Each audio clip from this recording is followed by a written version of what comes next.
Hello and welcome to Bedson and Coffee Unfiltered, where we will be discussing fitness, lifestyle, healthy eating habits, relationships, gas station performance pills, answering romantic queries. You have anything else, Tyler? Is there anything? Do you need help with anything right now? Because I feel like I'm in a position where I can help you with it. I mean, and everything else that we come across as we go. But That's you know it. how it's going to be, right? It's going to be unfiltered. Seriousness, I mean, to me, you're always adorable. I'll try. You know, so you don't ever have to worry about that. Like, we rolling? Yeah, we're rolling. Okay. But no. Yeah. You're a cutie pie. Oh, thanks. I appreciate it. You're welcome. Yeah. What's been new? Oh man. So I was in Vegas in the last weekend in August and 1st of September. I was out there for Masters Worlds, IBJJF. Yeah. Had several clients there, and then I had some clients competing in the Craig Jones Invitational. It was there at the Thomas Mack. It was like a team setting, like the quintet setting. And I had a couple guys on Team Daisy Fresh, and they all had great showings. Yeah. It was a good show. It had a little bit of the ending was a little bit wild. Like there was essentially a stalemate, a draw. So like both teams kind of came to a draw. So then they had to judge something that ideally wasn't to be judged, and they didn't release the judging criteria. So yeah. So then it was for $1 million. So yeah. So there was kind of a big uproar about that. Like a lot of people leaning one way over the other, and not a lot of people seen. People were thinking that, so it came down to Team New Wave and Team B Team. Yeah. And a lot of people were thinking that Team New Wave had won, but according to the judges, they gave it to B Team because it's a long story, but instead of judging every, match and whatever else, it came down to like kind of a draw, and then they just went off the last match in the series and gave it to B Team. And so there were some people saying that wasn't in the rules, and whenever they had the meeting, and and then the guy that hosted it was part of Team B Team, so like the promoter. Fuck that. So I mean, yeah. So I'm not, but it kind of, there was a lot of online back and forth about that. So, but yeah, that's where I was. I was there for about a week. Been back now. Been feeling pretty good actually. Been training a lot more. Been trying to get 3, 4, some days, some weeks 5 days on the mat. Yeah, you finally turned 40 since the last time. Man, I did turn 40. I did. Yeah. You don't look 40 though. That's a good sign. You're too sweet. You silver tongue devil. You. But no, man, I probably feel better now than I have in many, many years. Yeah, that's a good sign, man. I always tell people it's all about what your actions are and what you do. It is, man. I see so many are like, I'm 33, and I have friends that are 35 and they complain about how much they hurt all the time. But then, they're drinking so much and they're getting fast food every day. And I mean, it's like anything else, right? It's like anything else, right? I've seen people have cars that were 20 years old and they would be pristine. Yep. And then somebody have a car that's 2 years old and just beat the hell out of it. If you don't maintain that machine and you don't take care of it, and then obviously it's going to wear prematurely. Yep. For me, a lot of the wear was outside of my control. Yeah. With the joint issues and so on. But since the surgeries and the stem cells and stuff, man, like I'm doing things I haven't been able to do in over a decade. Yeah. Like I can do barbell back squats for God's sake, and I'm back to deadlifting some. And I think the older you get, the more important it is to try to keep doing functional stuff. And it is. And I feel like when you get away from that, that's whenever your health starts deteriorating. Like you see a lot of people when they quit training, they quit doing the stuff they've done when they were younger, and then their body just kind of falls apart. Mm-hmm, sure. And I think too, especially whenever we get, it's easy to get in the mindset whenever you're trying to excel in a particular sport to just really apply what is necessary for that sport without thinking about all the things in between that keep things balanced. Yeah. Like if you're just doing bodybuilding, a lot of guys will just stick with simply that type of training and not do any type of stretching or mobility work and all these things to keep them feeling good. And, essentially at some point that's going to come back and bite you. Oh, yeah. And vice versa. You know, like whenever I'm working with guys that are athletes in combat sports, you know, your body will tend to take on certain postures and forms because that's what you're in all day. So like you think of like a grappler, a wrestler, a boxer, anybody, their shoulders are always in protraction because your hands are always in front to protect your center, you know? And so then their chest and shoulders will be really, really tight, and they'll have trouble getting extension in the thoracic spine. And so then, you know, a lot of times their upper back may need some work as far as helping to, you know, strengthen it and balance that back out because they're always in protraction, you know, and their chest will be tight and they're always in somewhat flexion in the spine and their thoracic especially. So a lot of guys like teaching them how to, a lot of the jiu-jitsu guys, like whenever they start trying to bench, they're like, man, this kind of hurts my shoulders.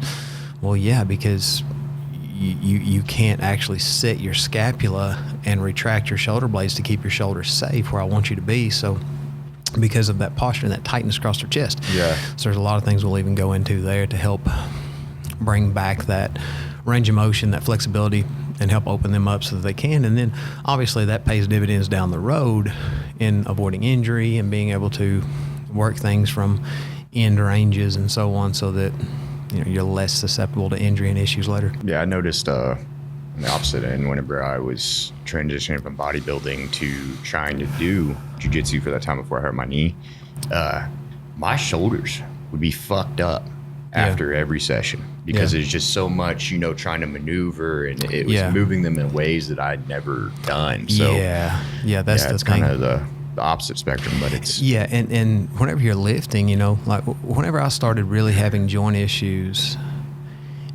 it was easier for me to transition into the lifting rather than just constantly, you know, sparring with boxing or Muay Thai or jiu-jitsu and grappling, because I can predict where the weight's going to go pretty well. Mm-hmm.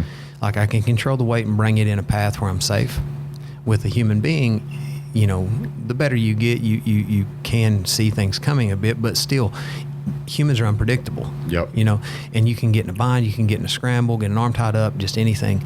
And if there's, you know, you're tight or there's a joint that's compromised or anything, that can get, you know, get you in a bad spot pretty quickly. Yeah.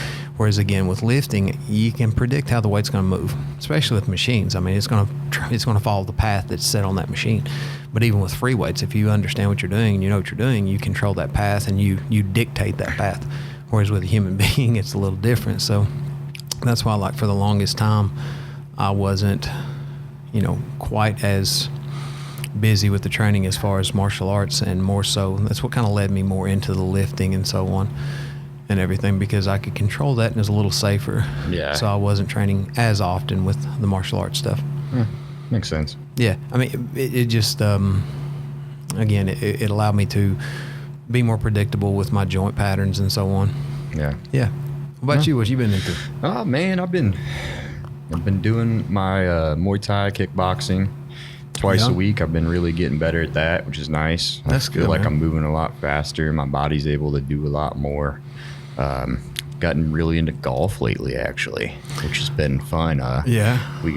Laura was coming out there and just riding around the carts and hanging out, but then she got interested and wanted to get some clubs too, so we went and got her some. Now it's kind of funny because Laura already is like getting good at it. I swear she can just do everything. She's a pretty good natural athlete. Yeah, that's what I've noticed.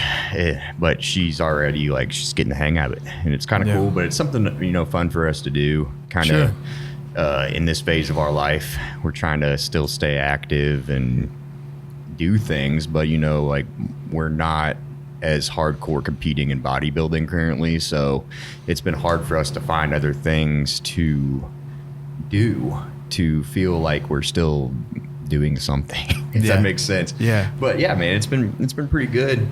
You know, other than that, you know, enjoying football season now that started.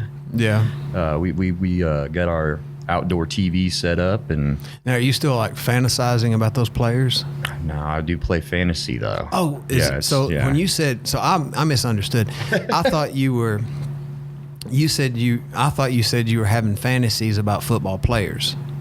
Oh, you know, I could see what is I don't understand. Is there a difference? Yes. Bedson and Coffee is sponsored by Clinical Labs Supplements. Premium performance, no fillers, no gimmicks, just results. Visit clinicallabsupplements.com. Okay. Yes. Okay. So I thought you were just trying to be transparent, and like I was trying to be supportive, Well, I appreciate that, but it's whatever your pronouns are. I mean, one day you'll learn how to play fantasy football and you'll understand. Yeah. And it's okay. I know. Probably not. He's like, yeah. Probably not. You've never been into like sports, really, have you? Since I've known you. As funny as it is, when I was a little kid, I really loved basketball. Really? Yeah, I did. I would watch like all the basketball games. Like I loved basketball. Were you like watch a certain team or just kind of any basketball? When I was a kid, like I liked the Bulls because they had Jordan. Oh yeah. And Pippen, and then I liked the Magic because they had Shaq and Penny.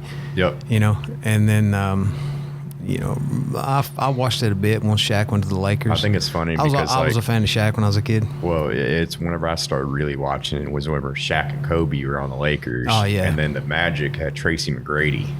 Yeah. And those are some of my favorite players of the time. So kind of similar, but 5-10 years later. Yeah. But yeah, I hadn't really gotten much into it since then. I got involved in. I got involved in martial arts like probably my senior year of high school or something, and then after that, I didn't really care for any of that. The only sport I really played up until middle school was baseball, and I played basketball up until I was in 6th grade. And I remember going to try out for the team, and there was a kid, and I think he went to like Bryan Station Middle School, and this kid was like 6'4", and he was like 12, and I was like, what the hell is this? And I mean, he was just like, he was uncoordinated as hell, but he would just stand there and nobody could do anything about it. He'd rebound everything. When he's making at 12, were the goals like 8 foot? I forget, because I remember I played in 4th or 5th grade, and I played center because like I got my growth out quick. Like I was over 5 foot tall, I guess, in 4th grade, and like I played center. I couldn't hit the broadside of a fucking barn, like as far as shooting, but I could rebound. And, But anyway, I remember like, and sometimes you'd see some of those damn kids, and it's like, well, this kid was getting like 46 rebounds a game, but it was always missed shots. He'd just be sitting there like, he'd be sitting there like, oh, yeah, he got 30 offensive rebounds. Nobody can reach the ball other than him, so everybody's just sitting there jumping underneath him. But I was just thinking, I was like, man, like the goals then I thought were like 8 foot. Yeah, I'm pretty sure they were shorter, so we could actually do dunking. something. Yeah, he's just putting it in the basket. You don't even have to dunk. His head's almost above it. Yeah, that's wild. But I've always followed UK basketball because I went to University of Kentucky and then we grew up here. And then the only other thing I really follow big time is like Pittsburgh Steelers football. And that's because my family's from Pittsburgh. Yeah, so I kind of grew up with that too. But I don't really listen. Like I don't watch as much as some other people would, I would say. Yeah. It's just kind of something to do during this season. Yeah, I feel like I'm always doing something. Like so like for me, this is the longest I've ever went without competing at something. Yeah. So up until I had those surgeries in 23, like I had never went more than 2 years without competing at something. Yeah. So like when I was a kid, having some fights, having some grappling comps, and then transitioning into my first physique show in 14, first bench press comp in 14, and then, another one in 15, and then powerlifting 16, bodybuilding show in 17, bodybuilding show in 18, powerlifting in 18, bodybuilding and powerlifting in 19. 20 was a weird year. 21 we did the Knox Classic North Americas, and then so that's, what is it now? It's been 4 years. You got shredded that year. I always look back at those pictures. Knox. Yeah. I was always one of the most conditioned people on stage at that show, and you were in men's physique. Yeah, I had no doubt that I was the most conditioned. Well, that was always something that I took a lot of pride in. Like, because that's the thing, is like it takes a long time to build muscle, right? And even if you're a genetic outlier, like it still takes a long time relative to everything else. But when the show date is, so there's never an excuse to not be lean and not be ready, even if you're not the biggest guy. So even when I was smaller, like my very first show, like in 14, I was probably like 168 on stage or something. And then the next one was the Derby show when they had those in Louisville. like Kentucky Muscle Derby show. Oh yeah, but that Brent used to have those big ass Kentucky shows. I was working with Matt Jansen then, and that was the first time. Like I was lean for the first one, but I had no idea what I was doing. Yeah. I did most of my prep like just cutting like I would just to try to drop weight, and I had no idea. And then he helped me, and we got pretty lean, Yeah. And then after that, it was like, oh, okay, well that's how we do it. Okay, you just dial in. But yeah, conditioning is always something I took a lot of pride in, because to me that's what showed, like on stage you could tell like the guys that had that mental tenacity to go to those dark places. Oh yeah. Like to where even the pads in your feet burn the fat out, so like you can feel every fucking thing in the floor when you step. I always have people say, I'd say you and Corey Young are probably the most conditioned athletes I ever had. I remember Corey, the week before he turned pro, he called me and he was about to quit. He was like, dude, I don't even know why I do this anymore. Yeah. But he worked so hard to get that conditioning. People don't understand like the mental battle it takes to achieve that. Man. Like you have a lot. So I tell people, like I was talking to somebody the other day, and like going from, like say you take a guy and he's overweight, going from 30 to 25% body fat is easy. Yeah. Just cut out some pop. Yeah. Seriously. I mean, it's not a big deal. Going from 25 to 20 is easy. Just start being a little bit more mindful in your choices. Going from 20 to 15, you're going to have people kind of get upset about this, but it's not bad. No. It's not bad. Mm-mm. And going from 15 to 10 is something that where a lot of people will break. But in all seriousness, that's just where you have to have consistency over a longer period of time. So it's like anything else, when you want to level up, the more you want is going to require more sacrifice. So the leaner you want to get is going to require more sacrifice. Yep. So I have to, begin to, both theoretically and literally trim the fat from everything. So, going from 15 to 10 for most people, that's where they'll struggle a lot. Mm-hmm. They really got to have, be really dialed in at that point.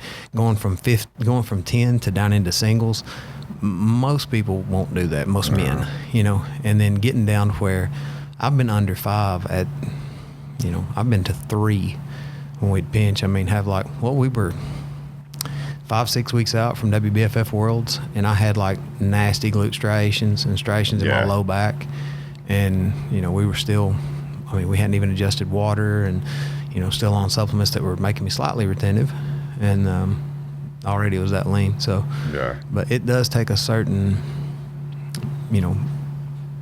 being in a certain place mentally to do so. And I think a lot of people will break before they get there. Yeah, I've seen it over and over again. It looks great, but it feels like shit. Oh, yeah. I always tell people, when you get a certain level of conditioning, there's really nothing you can do to fight off the low energy and the overall just your body's doesn't want to do that. It's not designed to. No. Like you're getting to that point where you're burning essential fat. Yep. Like for that look. And again, this may have some people a little upset, but bodybuilding as a sport isn't as healthy. No. Like it looks great on stage, but the sacrifices you have to make and the lengths you have to go to get to that point isn't the most healthy process. No. Bodybuilding as a lifestyle is extremely healthy. Yeah. Eating in a regimented way, eating consistently, training consistently, strength training, cardio, all that, beautiful. It's wonderful. But whenever you're doing it for a sport and you're taking it to that extreme, which is the case in a lot of sports, when you're taking it to that extreme, it is unhealthy.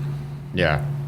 Which I think if you get into bodybuilding, a lot of people try to do it in the most healthy ways now. But in reality, like, you're putting a lot of different stuff in your body. Unless you're doing it completely natural, even then, like, I think natural, it's harder on the body when you get that lean. What it is, you don't have that assistance. Yeah, there's no assistance. So, your thyroid's going down in the dump. Your hormone levels get off, hormone levels. So, overall, it's like we said, your body just does not want to be that lean. So, you got to fight for it. You do. It's almost you got to trick your body into being like, okay, this is okay. Right. Exactly right. That's what you're doing is you're trying to, your body's number one goal is self-preservation. Yep. So, you think of the body will sacrifice tissue to not burn through all of its body fat, because that body fat is essentially stored energy. The muscle itself is burning energy. Yeah. So, and I've said this on here before, I think, but like you think of muscle as like a bill and you think of body fat as like savings. You know, it's like if you lost your job, you would start to actually cut back on some of your bills so that you didn't burn through all your savings. Exactly. And your body's going to do the same thing. Yep. You know, and that's why, like, as you start to get that lean, again, your body will begin to adjust hormones, adjust thyroid function and stuff to try and slow down you burning through that for the sake of self-preservation. As you're burning through visceral fat, you're burning, I mean, everything. Even like I said, the pads in your feet, you know, you'll notice your hands will get skinny, rings will get loose, everything. Yep. Jawbone sticking out, cheekbone sticking out. I remember, back whenever I was in my last prep, my weighting ring would just like almost fall off my finger. I had to almost keep it tucked the entire time to keep it on, which is just part of it. You're losing fat in places you didn't even, water in places you didn't even know you held it. Yeah, for sure. And it's, you know, and you know, for me, I still bounce around the notion of doing another one, and I very well may. Yeah. I'll compete at something, whatever that may be. That's just something that I have to do. That's kind of where I'm at right now. You know, I'll probably compete again in something. I just don't know what it will be. Yeah. I'd like to do bodybuilding again, maybe when I'm 35. Masters, I'm fine with that. Yeah. I enjoyed the process. That's the thing. It's like, it was just kind of fun. Yeah. But right now, it's kind of still train, still eat right. When I get back to really pushing it, I'm sure my body will respond. That's one thing I've noticed. You'll respond quickly. It's kind of wild. I've had clients that have stopped bodybuilding for 2+ years, and they come back to me and they're like, "Hey man, I want to get back into it." And then within like 2 months, they're better than what they once were. It's kind of wild how your body remembers.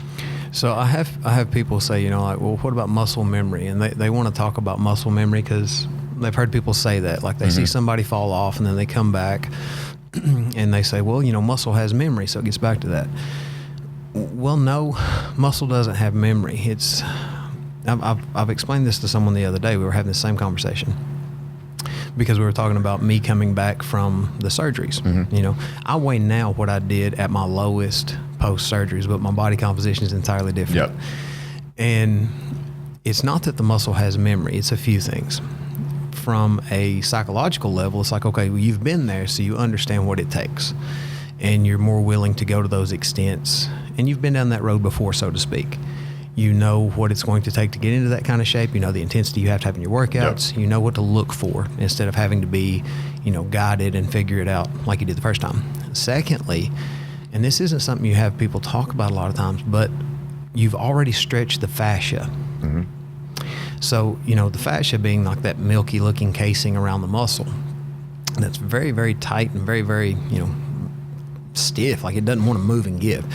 And once you stretch that and the muscle gets fuller and bigger, that fascia doesn't really come back, you know, and the body wants that muscle to be tight to the fascia. So when you start feeding it, you start stimulating the muscle, feeding the muscle, working toward growth, it's easier for it to grow back to the extent of that, you know, how far that fascia has stretched already. Yeah.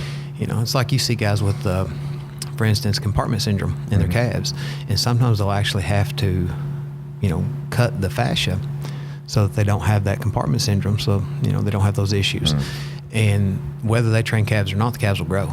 Yep. I've seen it. But I think that's the actual science behind, in my opinion, that's the thing behind the muscle memory. Yeah. More than just saying, oh, okay, well, the muscle remembers we've been here, so it's, Yeah, that makes sense.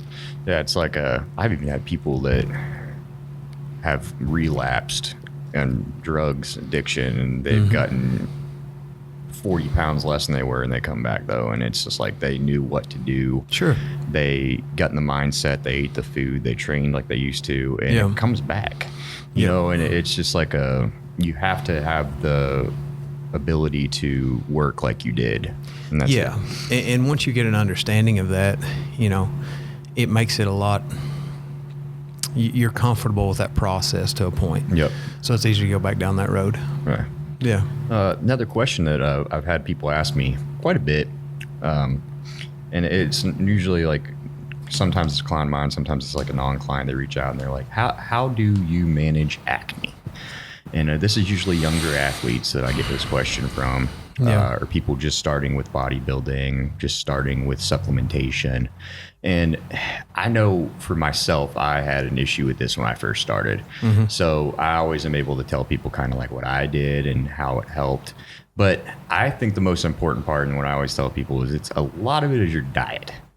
A big part, yes. If you're eating a lot of dairy and sugar, it's going to cause inflammation to build up, and it's going to make those breakouts worse. Absolutely. So it's funny because I think back to whenever I had like bad acne on my back, whenever I first really got into using supplementation.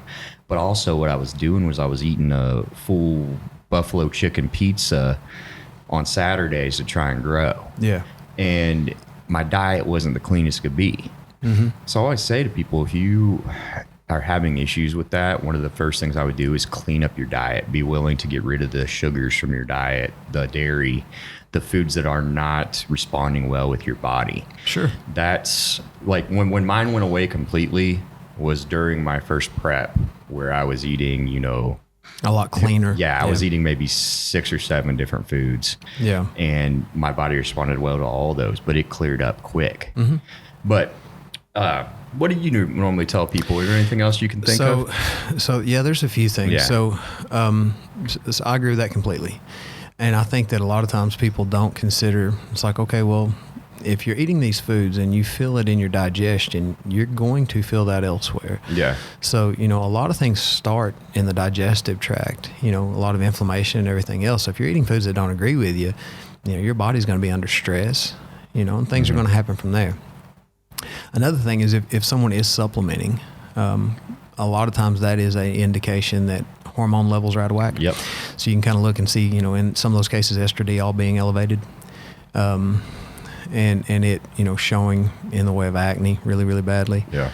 Another thing is not getting enough water in. Yeah, simple as that. As simple as it is, man, not getting enough water. And then too, I don't know why people don't think about this, man, but if you're an athlete and you're training a bunch, you're sweating a bunch, and you're in these gym settings, you're rolling around, you're getting, you're getting sweat and dust and gunk on your skin. And for me, I would keep, either like face wipes or something with me. And even if I didn't, say I wasn't able to shower after a workout, I would wipe down and I'd wash my face, and I would use these face wipes just to get that oil and that sweat off my face. Yep. And off my shoulders and stuff. And it doesn't take just a second after your workout, but it makes a big difference. I've actually since then recently got a skincare sponsor that's been pretty great. So I use them a lot too. But Pretty Boy at Eli 10 discount. But anyway, but then also like before shows, like being mindful of your skincare, because on stage, your skin quality can show and it can make a difference in your tan. Because you're under those lights, so everything shows. It really does. And a few other things that I think people don't think about, like you mentioned, like with a lot of sweating whenever you're training and all that. But what can also happen from that is you're sweating out a lot of your minerals, so you may have a mineral deficiency. I've seen that cause acne itself. People don't have enough zinc in their diet. And zinc is one of the supplements I do use for acne a lot of time because it does help fight it from the inside of the body. Sure. But on the outside of the body, like you said, you got to take care of your skin. I always say shower after your training. One of the things I used to use was a body wash with salicylic acid, and I would use that every other day. And that really helped to clear things up. And I think I used like Irish Spring, and it was orange or something. I don't know if they still sell that. But, you got to be able to take care of those things and be willing to take some things out of your diet. Like I had a guy one time, and he kept complaining about his acne. I was like, man, well, you got to stop eating these sugary things for your free meals. And he didn't want to do that. So, I'm like, well, that's probably what would clear it up here. So you think of it, your skin is the biggest organ in your body. Like your skin is the largest organ in the entire body, and it's going to absorb everything. And that's why some medications are actually topical. The skin will absorb things. Yeah. And so be mindful of what you put on your skin, and also keep your skin clean. You know, for me, something that helps a lot is sun exposure. Yeah. Like, obviously that's been demonized over the last ever, which is, in my opinion, complete bullshit. Like, be mindful of it. It's like, don't get out there and get burnt to pieces and then say, well, you know, but I don't use sunscreen. No. Like, I know my skin's going to absorb stuff, so I don't want to rub a bunch of fucking petroleum all over my skin and then get out there and cook it in. Yeah. Like, you know, you look at pictures from the 60s and stuff, and everybody's on the beach, nobody's using sunscreen, and we didn't have the skin cancer rates we do now. No. But anyway, what I'll do is I'll kind of taper into it just like you would anything else. I'll, you know, start with less sun exposure if I'm lighter, and I'll continue to increase. And like recently I was in Vegas, I didn't wear sunscreen. You know, it's tanned, I felt good, you know, and then that's going to be helpful in a lot of ways, you know, producing vitamin D and everything. But when I feel like I've got, I don't know, when I get sun on my skin, like I feel like it helps clear that up some. Like if I've got a tan, I notice I don't break out as easy. Yeah, I can see that. That's what I always say. That does kind of help. I've noticed anybody that actually does tan regularly or goes out in the sun, I don't really see those issues with them. No, it's something that I've noticed being very beneficial for myself. But again, being mindful, like don't get burned up. Like take your time, work into it like you would anything else, and then, you know, I'm never going to be extremely dark. Like I'm Irish and German, so I mean I'm not going to be, you know, too dark. But having some, you know, tan does seem to help. Yeah. So we also have the Olympia coming up in a few weeks. Yeah. Is it back in Vegas this year? It's back in Vegas, which I'm kind of, the only thing that sucks about that is if you're on the East Coast, like finals goes on till almost 2, 3 a.m. sometimes, which I just cannot stay up that late anymore. Yeah. There's been several times where it's been in Vegas where I've stayed home to watch it, and I'll try to stay up for finals, and then they finally announce who won. It's like 2:30. Oh yeah. And I wake up to see it and I'm like, oh, okay, well I missed everything. Okay, cool. So that kind of sucks, but I think Vegas is a better spot for it. Vegas is a better spot. I wish the timing was a bit better. Like when I was there for CJI a few weeks ago, like it started at 6 and then matches went on until, you know, God, forever. Like the team that I had a couple of athletes on didn't go on until like closer to 11. Damn. So that's like 2 a.m. here. Yeah. You know, and even, God, what was it recently? You had Canelo and Crawford fighting. Oh, yeah. Well, every fight on the undercard, every fight on the card prior to that was going to a decision. So you had fights lasting over an hour. Yeah. And then they'd have 45 minutes between promoting the main event. And, I mean, shit, they didn't come on till, like, on the East Coast. God, way after midnight. Yeah. So, like, you would think it would be more beneficial to ratings to have those start a little bit earlier, even with, like, Olympia and bodybuilding and everything. Yeah, I agree, and that's why I liked it in Orlando because of that. I think it was easier for everybody to watch it. Sure. You know, West Coast, it's always you got an advantage because you're basically living in an earlier time. Yeah. And so it's always convenient for you. That's one thing. Vegas is really cool because you go out there and, you know, football starts at 10 a.m. instead of 1 p.m. Yeah. And you can watch all the games and then you can go do whatever after that. It's still got the rest of your day. It's still 9 p.m., 10 p.m. by the time everything's done. So you can go get some food or do whatever. Yeah. But then the East Coast, it's kind of, you know, if they had it over here, it'd be easier for everybody to watch it because, you know, it's going to end at 11 p.m., which is not nearly as bad as 2 a.m. Yeah. You have any particular picks that you'd like to see do well in this Olympia? Or that you expect to do well? Yeah, I feel like it's going to be a lot of the open bodybuilding seems like it's going to be interesting. I mean, it could be there could be 4 or 5 different guys that could possibly win. But everybody's so good. Yeah, and they're all so close now. It's kind of hard to tell. It's like whoever just comes in perfect is going to be the one that wins. But I was impressed with Samson. He did that guest posing at a recent show, and he's so big, man. He looked insane. He's so big. He looked better than he did. He's got good height too. Like he's not like a shorter guy. Nah, he looks very like aesthetic. I think that's his advantage there. I think he'll do really Still well. got a good waistline. I think it's also interesting how many people are moving up from classic physique that couldn't make weight and now doing open bodybuilding. Like who's the Ernst just moved up. Is that the German kid? Yeah, Ernst Kalisinski, I think is. What we call him, like the Golden Bear or something like that. Miracle Bear. Miracle Bear. Yeah, but he moved up. He actually won a show and beat quite a few good open bodybuilders, and he's got a good look. I mean, and he's gained a lot of size. Like, he looks good. Well, and that's the thing. I think a lot of people, they can put on a significant amount of size and they're trying to stay in classic, and it's like, why don't you just grow? And that's a proof that you can. I can think of quite a few other classic athletes where I'm like, man, if you just went up to open, you'd probably do better. Yeah, I think a quick shout out to our sponsor, Clinical Lab Supplements. We've been using their products ourselves, and the difference in our focus and recovery is unreal. If you're looking for supplements that actually back up the hype, check out clinicallabsupplements.com. You know, sometimes your natural structure and your natural ability for maybe the class you're in may not be necessarily suited for that class. You know, if you're in a certain class and your genetics better fit another class, you know, you see some guys in physique, it's like, well, they could totally move up. Who's this guy from Texas? He was in physique and done really, really well. I forget his name, but he moved up into classic and looks great.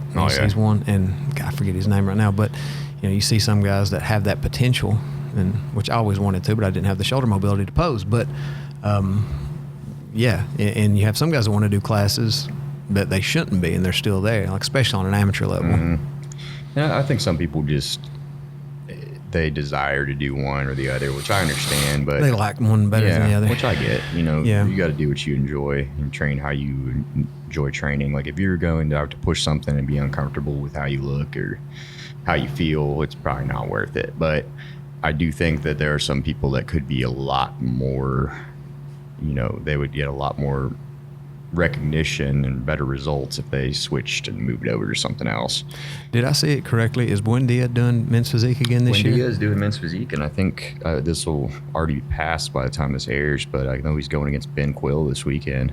Today, actually, at the Sasquatch Pro, so that'll be really interesting because I'm sure Ben Quill will do well. Ben Quill's top 10, but you know, Buendia has been a 2-time Olympia champion. I thought he was more than 2-time. I think it might be. I thought it was 4. Like 3 or 4. Yeah, but I mean, so he's good. Yeah, he's fit the criteria. So I think it'll be based on who comes in better. But I think Ben Quill can take that if he comes in how he's been looking. He's been doing really good. Yeah. Ben Quill has the physique and has everything there to win, you know. So it's, I mean, obviously all those guys are on a world class level. So when you get to that point, you're kind of splitting hairs.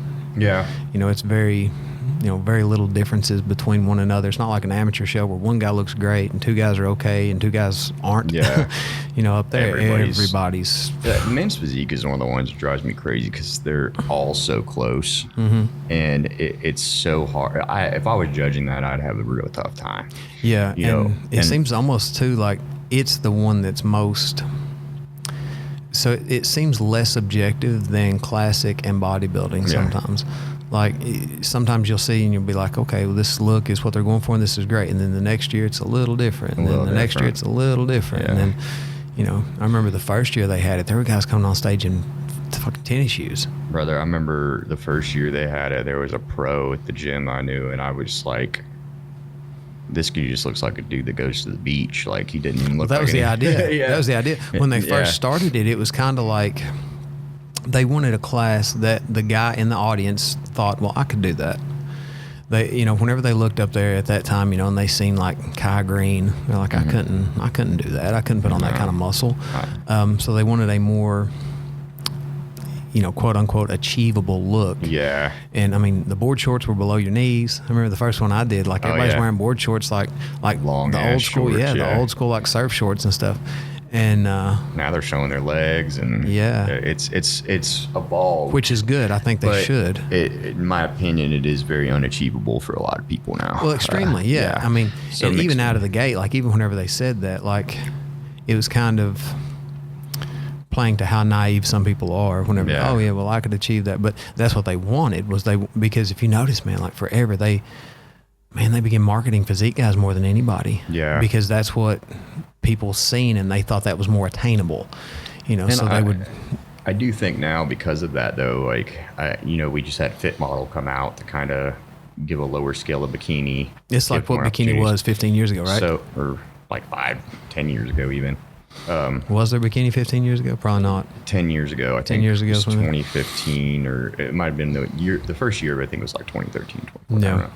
I don't know. But you have that, so I question to see if they will have a male muscle model class or something like that, which brings back that old physique look. It was basically a beachgoer look. That's what it was. You know, they weren't like super shredded. They were, you know, they had some body fat on them still. It's honestly like a 6-7 weeks out look for a lot of people now. Yeah.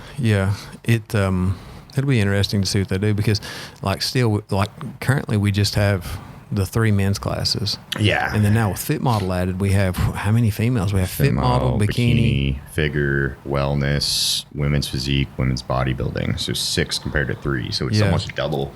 Well, it is double, which is kind of wild to think about, because, you know, but in my opinion, males, like, I think we're good where we're at.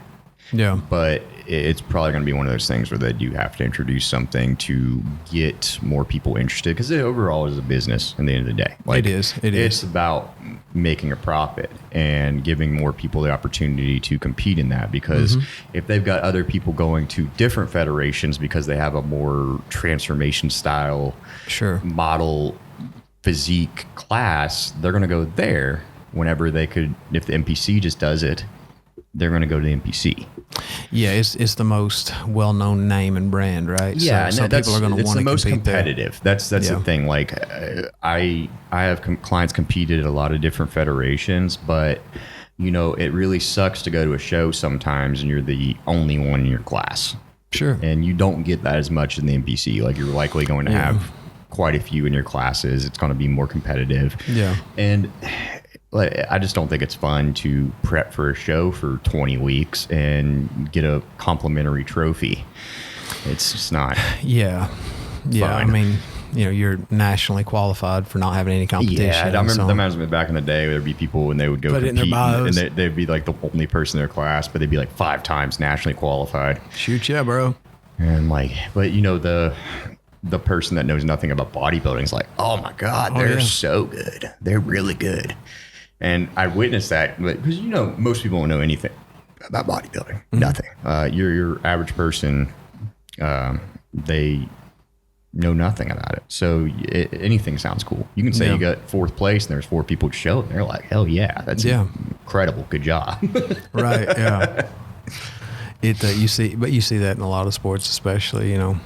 It'd be 3 people in your class and somebody takes bronze. You're like, I took 3rd. Yeah, well, it's all about how you make it sound, you know, and that's the thing. And I'm a little bit more like, I just don't have a dark personality as some people, so I don't try to upsell a lot of the things I have. Like, well, I know how I see it when somebody does that. Yeah, I'm so it's like, I want to I want to come across and be transparent, because I want to respect myself. Well, that's the thing. It's like, I have they have one person in their class, and usually I talk to that athlete and they're like, man, I don't feel like I really get like a big win here. And I'm like, I get it, you know, but you can only control how you show up. You have no say over it. You know, you have no say over it. So be happy with what you brought, because they notice that and respect that. And then look at the package you brought. It's like, okay, well, I mean, did you know, essentially anybody can sign up and anybody can compete, but there is a huge difference in competing and being competitive.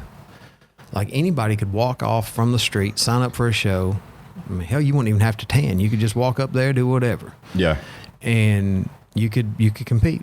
Yep. And if there was only 3 people in your class, hey man, you got a bronze medal. You did great. That's hilarious. But being competitive is different. You know, so if you were in that class by yourself, but you still brought a competitive physique, then you don't have anything to be ashamed of. No, that's like my first show I ever did back in 2015 was the Tricky Jackson Classic. And I remember there was only one other person in my class, and the guy was a lot smaller than I was. So of course I ended up winning, but I didn't feel like I knew how I compared.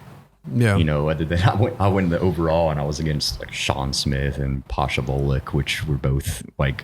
Sean was a heavyweight at the time. He's now a pro. And Pasha was a light heavyweight. And I remember seeing my picture next to them, or still a picture I have on my phone. It's like, I'm tiny compared to them. Oh, yeah. And then I went to my next show, and it was a lot more competitive. And it was a few weeks later. And then I got to finally see, like, oh, okay, like, there's levels to this. Absolutely, yeah. Which, it's kind of part of it. It really is. And it's, you know... And it's all part of that growing into the sport, right? You know, like, which takes time. I have to tell a lot of my guys, a lot of it's muscle maturity. You know, your first time on stage, you may not have those big like striations and giant delts, and sure. you're not going to have as skin tight abs as you will later on in the future whenever that muscle develops and you really kind of grow into your body. Yeah. When you're 20 years old and you're competing in a show and you get lean, you're not going to have nearly as much muscle as you think you did. Not at all. No. You know, every fat guy thinks he's 10 pounds away from being shredded. Yeah. And I look back and I've had kids that competed at 20 years old before and they got pretty lean. They got lean for what they could at the time. Mm-hmm. But they didn't have enough muscle to show off that dense, hard look that you see that like a Olympian has. Yeah, well, I mean, everybody can think of a skinny kid that doesn't have abs. Yeah. You know, so actually having abs, we'll use that as the example, requires that not only do you have low enough body fat to see it, but enough muscle mass to push through and create those ridges and those lines. And it's the same across the board, right? Yeah. You know, you're not going to have capped delts, even if you get leaner, if your delts aren't full and they aren't big. So it's having the amount of muscle and then, low enough body fat to see that muscle. And I know we've talked about this before, but I think one of the big things people skip out on is training their abs. Like that's the first thing to go. Or they train them in a way that's not similar to how they train their other body parts, so they never really develop. I've said it so much, like everybody, okay, like you want your chest to grow. Okay, well, you're doing heavy sets at 8 to 12. You want your back to grow. You're doing heavy sets of whatever, and you're going to failure and all these things. And then, okay, we're going to do abs. Well, they'll treat them like fucking cardio. Mm-hmm. They'll treat them like cardio. Yeah, doing them just like 40 seconds of scissor kicks and 40 seconds of scissor kicks and all that shit. And it's like, no, dude, like treat that like another muscle. So what I like to do is I like to have one day where I do heavy, then I do more of like a cardio style ab, then I do one day heavy, and I feel like that's really helped. And that's usually how I program things, and I just kind of switch off. Allows for good recovery. Yeah. But it actually hits them and gets your body and your core working.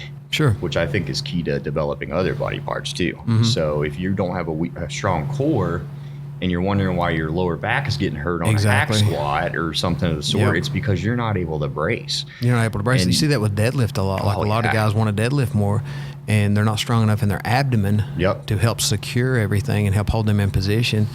And they don't understand why. And it's like, well, your middle's weak. Train your core, guys. I mean, I'm telling you, it's one of those things where as a coach too, I can tell who's trained their core.